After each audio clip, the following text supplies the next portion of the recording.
तो कई सवाल हैं जिनके जवाब मिलने बाकी है। सागर हमारे सहयोगी लगातार हर एक अपडेट हम तक यहां पर पहुंचा रहे हैं। सागर का रुख कर लेते हैं। सागर, 29 तारीख तक जो कस्टडी है अब बढ़ाई गई है, लेकिन सवाल अभी भी कई बाकी हैं जिनके जवाब आने बाकी हैं।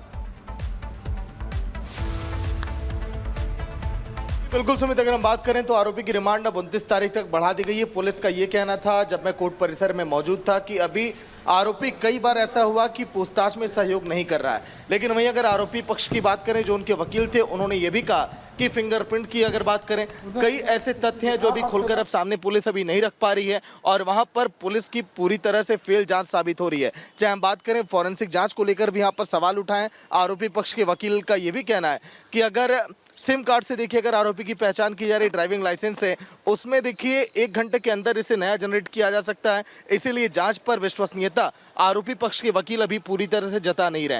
ये देखिए सैफ अली खान के घर के बाहर मैं मौजूद हूं। अगर बात करूं हम लगातार आपका रुख करेंगे और तमाम ऐसे सवाल हैं जिनके जवाब जाहिर अभी नहीं मिल रहे हैं, लेकिन आपको बता दें कि इस मामले में सस्पेंस गहराता जा रहा है क्योंकि सैफ और उनके दोस्त जो है अफसर जैदी अस्पताल लेकर गए। ये अब बात निकलकर सामने आ रही है। सुबह 4:11 पर सैफ अली खान अस्पताल पहुंचते हैं। 2 घंटे का समय बीतता है, उसके बाद अस्पताल जाते हैं। ऑटो वाले ने 15 मिनट में सैफ अली खान को अस्पताल पहुंचाया था, जो जानकारी खुद ऑटो वाले ने साझा की थी। पुलिस के मुताबिक आरोपी ने घर में रात 1:37 पर एंट्री की थी। घटना को 1:45 से 2:15 के बीच में अंजाम दिया गया था और सैफ अली खान 4 बजे पहुंचते हैं। अस्पताल से पुलिस को कॉल करीब 3 बजे किया गया है, जो जानकारी पुलिस के मुताबिक है। फिर 1 घंटा 41 मिनट का वक्त आखिरकार कहां पर लगा, उस बीच इतनी देरी क्यों हुई, ये सवाल है।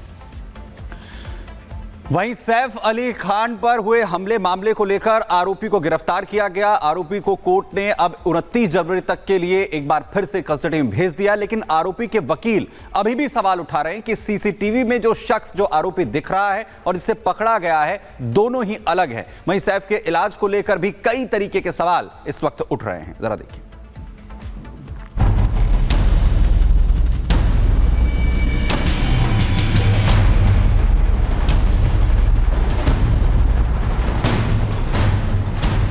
सैफ अली खान अस्पताल से 5 दिनों बाद वापस घर लौटते हैं। फिर उनकी ऑटो ड्राइवर के साथ एकदम ठीक ठाक हालत में तस्वीर सामने आती है।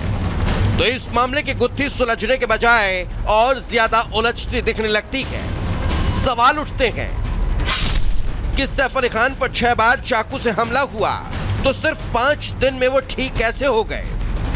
सवाल ये भी उठ रहा है कि केवल 7 दिनों में ही गंभीर सर्जरी के बाद सैफ इतने फिट कैसे दिखाई दे रहे हैं। सवाल यह भी हो रहा है कि जब सैफ ठीक है तो फिर पुलिस के स्टेटमेंट से क्यों बच रहे हैं।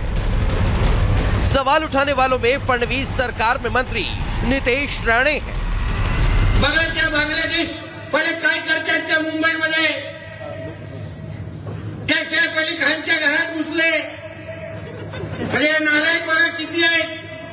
पहिले फक्त नाक्यावर उभं राहायचे, आता घरात घुसायला लागलेले आहे। कदाचित त्याला घेऊन जायला आले असतील, हे घाट लेकी जाऊ म्हणतात जायला। तो एवढा तो असा बाहेरून चालत होता, मलाच संशय राहिला का घरात चाकू मारला की ह्यांनी कुठेतरी असंच ऍक्टिंग करून बाहेर निघाला, असं टुन करून असतंय ते।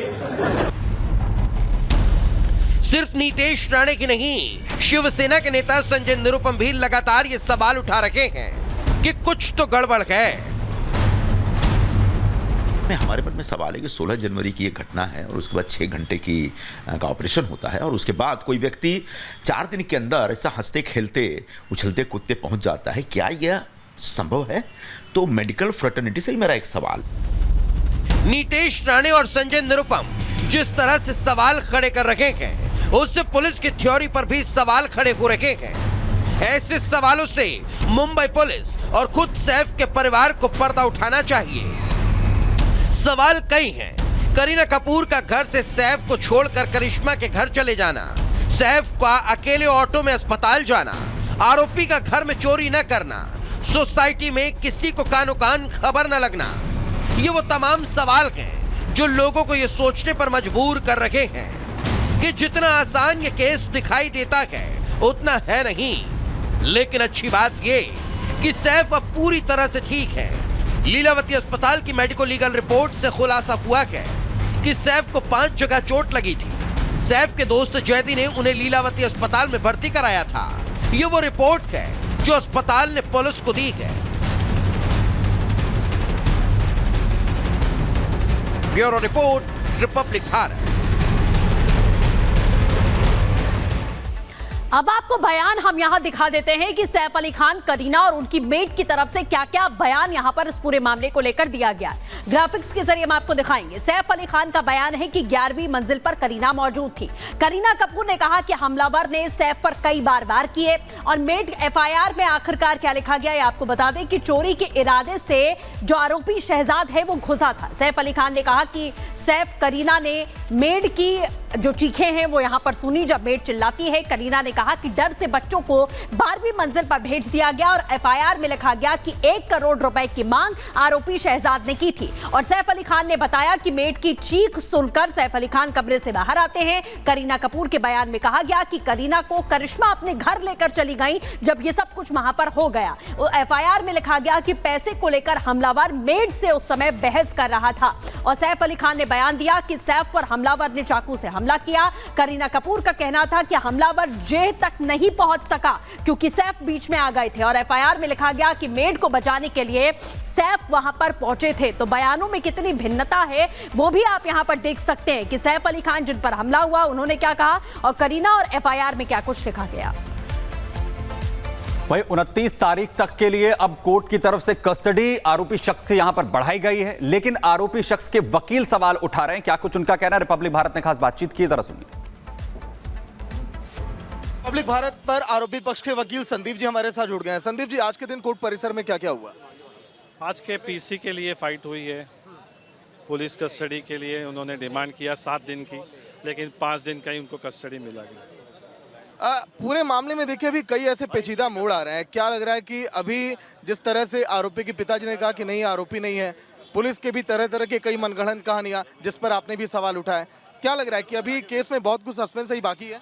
हाँ, बहुत सस्पेंस है। पहली बात तो इन्वेस्टिगेशन और क्वेश्चन जो रिलेटेड है एफआईआर और इंसिडेंट से एफआईआर लॉन्च करने तक बहुत सारा डिले हुआ है। इन्वेस्टिगेशन में काफ़ी कमियां आई हैं जो चार्जशीट में पता चली। लेकिन आपने जिक्र किया था कोर्ट परिसर में कि कोई भी उनके घर का सदस्य सैफ के घायल होने के बाद ना फोन किया 100 पर, ना कोई जानकारी दी। इस बारे में क्या कहेंगे? क्योंकि इमीडिएटली उनको फर्स्ट एड रेमेडी दी नहीं गई है। काफ़ी देर के बाद वो खुद हॉस्पिटल गए और उनके घर में सब फैमिली मेम्बर्स होने के बावजूद भी ऐसा हुआ है, तो वो बहुत क्वेश्चनेबल है। फॉरेंसिक रिपोर्ट को लेकर आप क्या कहेंगे, क्योंकि दोनों की तस्वीर की जब तुलना की जा रही है तो उसमें बहुत सारी भिन्नता पाई जा रही है। बहुत सारी फेस स्ट्रक्चर से, आई से, जॉय लाइन से, स्किन टोन से काफ़ी अलग। तो मतलब कि आप ये भी कह रहे हैं कि हाँ आरोपी है, नहीं आरोपी कोई और है इसके अलावा? अभी वो prima facie evidence let the prosecution to prove. क्या लग रहा है कि इसमें कुछ और ऐसा है जो पर्दे के पीछे कहानी कोई और गढ़ा है लेकिन सामने आरोपी खड़ा है? अभी वो आएगा, वो इन्वेस्टिगेशन में आएगा और जैसे चार्जशीट में बताया जाएगा कि वो क्या है, मेन प्रूफ क्या है उनके खिलाफ कि वो है या नहीं।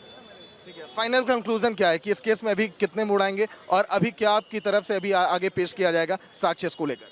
अभी मैं बेल एप्लीकेशन में अपने सब सारे जो भी डिफेंस है मैं वो प्रूफ कर दूँ। शुक्रिया। ये थे संदीप जी जो कि देखिए आरोपी पक्ष के वकील हैं, जिन्होंने कहा कि हाँ कई सारी ऐसी चीजें हैं जो ये जिक्र कर रही हैं कि हाँ ये पूरी कहानी स्क्रिप्टेड है। और इन्होंने सैफ के परिवार पर भी सवाल उठाया कि आखिर किसी ने 100 नंबर पर फोन क्यों नहीं किया, सैफ आखिर अकेले हॉस्पिटल क्यों गए। तो कई सारे देखिए सवाल हैं जो अभी अनसुलझे हैं सैफ पर जो हमला हुआ उस मामले को लेकर।